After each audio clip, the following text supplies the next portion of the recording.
Allah subhanahu ve taala bu kainatta her narsani etrafımızdaki olsun, cisimimizdeki bütün narsani bir qonuniyat, nizam üstüge qurganligini bilamiz. Hiçbir narsa qalaymaqanchilik, mandaqla bo'lib qolgan ish yo'q hamda. Albatta, bizdek bir ishg'oliyat aslida bugungi inson ko'migan barliq vahshiyliklarni boshdan kechirayotgan, qutulish uchun tirmashayotgan bir millat nomi, mayli ichimizdagi masalalar bo'lsin, mayli har qanday masalada o'zimizni isloh qilish, yangidan dast turishimiz uchun nurg'un qonuniyat, Allohning bu koinotga qo'ygan qonuniyatlarini tushunishimiz kerak bo'lganligi uchun buni inshaalloh tafsili to'xtalishga, balkim bugungi bir soatda bu bir bölümde tugamasligi mumkin, bu tema tugamasa oldimizdagi bir qancha bölümde biraz tafsili to'xtalishga tirishimiz. Unda bo'lsa ustoz bevosita boshlab ketsak suhbatimizni. Oldi bilan shu islohotning qonuniyatlarini bilish nima uchun muhim degan savoldan boshlasak. Bismillahirrahmanirrahim. Cenab-ı Allah hamsına peygamberimizge dua selamlar olsun. Hayatlıkta, cemiyette, yani tarih qarsak mı?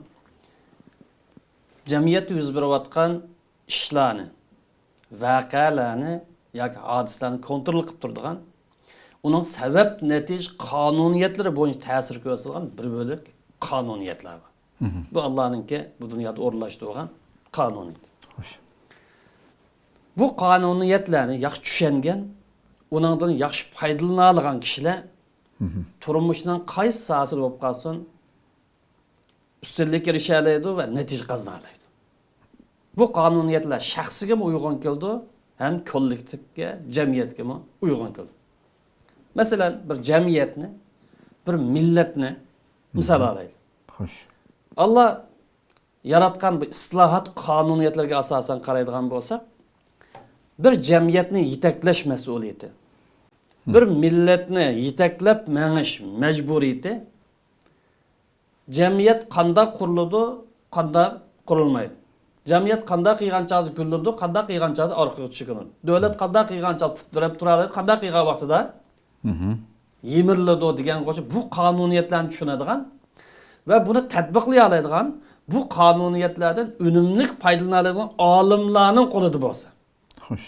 Jamiyatni yetaklash, millatni boshlash olimlarning, haqiqiy olimlarningki qo'lida bo'lib qolsa, Xo'sh. u vaqtida bu jamiyat olimlarningki sog'lom ideyasi va to'g'ri qimmat qarashni tashabbus qilish natijasida olib qarab ma'laydi. Unum qazanishga qarab ma'laydi. Mahkum altida qiyinchilik altida bo'lgan bo'lsa, o'rnidan turib uyg'ona oladi. Davlat bo'lgan bo'lsa, taraqqiyotga qadam basa oladi. Endi bu jamiyatni yoki millatni yetaklash mas'uliyati kishilarning hissiyoti bilan o'ynasha oladigan yoki bo'lmasa kishilarning quruq xiyol, orzu, armonlar bilan boplay oladigan voizlarning qo'lida bo'lib qolsa, qanday natija kelib chiqadi? Millatni yetaklash mas'uliyati kishilarning hissiyoti bilan o'ynasha oladigan yoki ular quruq ishga oshmaydigan, amalga oshmaydigan, sabab natija uyg'un bo'lmaganligi uchun quruq orzu, armonlar imizga solgan voizlarning qo'lida bo'lib qolsa qanday bo'ladi? Yoki bo'lmay qolsa ideyasi sog'lom bo'lmagan, qahramon atalgan, botur atalgan, tarixda undan bunda atalgan bu shaxslarning qo'lida bo'lib qolsa, bu jamiyatning ahvoli nima bo'ladi? Bu millatning ahvoli nima bo'ladi? Albatta, mag'lubiyatlar oxirlashadi. Demak, jamiyatning yetakchiligi qonuniyatni bilmaydigan voizlarningki qo'lga tushib qolsa yoki ideyasi sog'lom bo'lmagan zuvandarazlarning qo'lga tushib qolsa, bu millatning, bu jamiyatningki ahvoli mag'lubiyat bilan oxirlashadi. Demak, bu yerda din bo'lsin, yoki vatan masalasi bo'lsin, yoki davlat masalasi bo'lsin, yoki dunyoning qaysi ishlari bo'lib qolsin, buningdagi yetakchilik markazi fikriy jihatdan, ideviy jihatdan yuzlantirishdan iborat bir yetakchilik markazi aqlliq, zirik bo'lgan Xo'sh. olimlarning qo'lida bo'lsa, Cemiyet qanday raqobat duch kelyapti, qanday qiyinchilik duch kelyapti, bu millatning kesili nima, bu millatning illati nima, buningki hal qilish chorasi nima degan buni anqira oladigan olimlarning qo'lida bo'lsa, hamda sog'lom, to'g'ri qaror ola oladigan shuro bilan, kengash bilan, o'rtaq holatda kengash bilan qaror ola oladigan olimlarning qo'lida bo'lib qolsa, bu jamiyat har qanday sharoit bo'lib qolsa o'rnidan dast turadi. Olib qarab, xo'sh. gullanishga mamad. Endi bu jamiyat shaxsiy manfaatini o'ylaydigan.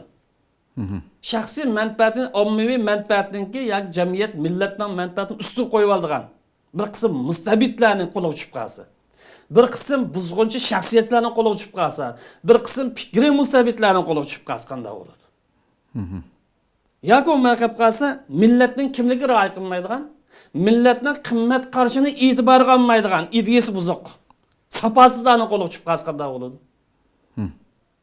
Yoki bo'lmagan bo'lsa, bugungi kunlikda istixborot ishlagan bo'lishi mumkin, yoki soqchi idorasi ishlagan bo'lishi mumkin, yoki biz bilmaydigan bir yerda ishlagan bo'lishi mumkin, ammo apandim nomi bilan, hurmat nomi bilan to'rcho'lpanlarga aylanib jamiyatni xuddi yuzlantirayotgandek, o'zida qozilik, muftiylik o'rniga chiqarib olgan odamlarning qo'liga qapqas bu millatning ahvoli nima bo'ladi? Xo'sh. Yoki bo'lmagan bo'lsa, bu millatni yetaklash ishi siyosiy mavqesi yoki siyosiy pozitsiyasi aniq bo'lmagan.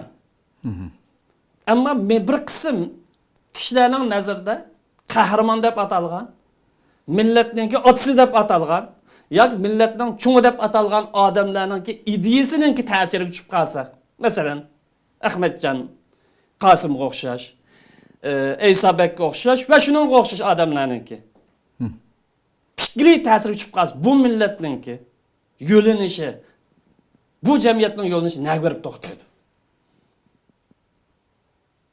Demek, mushu masala nimani ko'rsatsa, islohot qonuniyati nereden başlandı? Bu nega ep bardı? Bunu qanday adam yetaklab maqsa, bu islohot jamiyatda yuz berdi? Qanday odamlar buningga aralashib olsa, bu millat yoki bu jamiyatning ahvoli orqa qarab chekinadi degan bu masalani bilish, islohotni boshlashdan ilgari intayin muhim. Bir Peygamber Aleyhisselam'ın bir hadisini muş noktadan eskartib o'tamiz. Peygamberimiz shunday deydi. Sizlar hozir yashayotgan o'zining atrofidagi sahobalarga, sizlar hozir yashayotgan bu davrda olimlar ko'p bir zamon. Olimlar ko'p. Haqiqatni tushunadigan, islomni tushunadigan, musulmonlik qimmat qarashini tushunadigan, mas'uliyat, majburiyatni tushunadigan olimlar ko'p zamon. Vaizlar az deydi. Vaiz degan az to'lib jinasi bilib oliblar, hammaga aralashib olganini buni vaiz deymiz.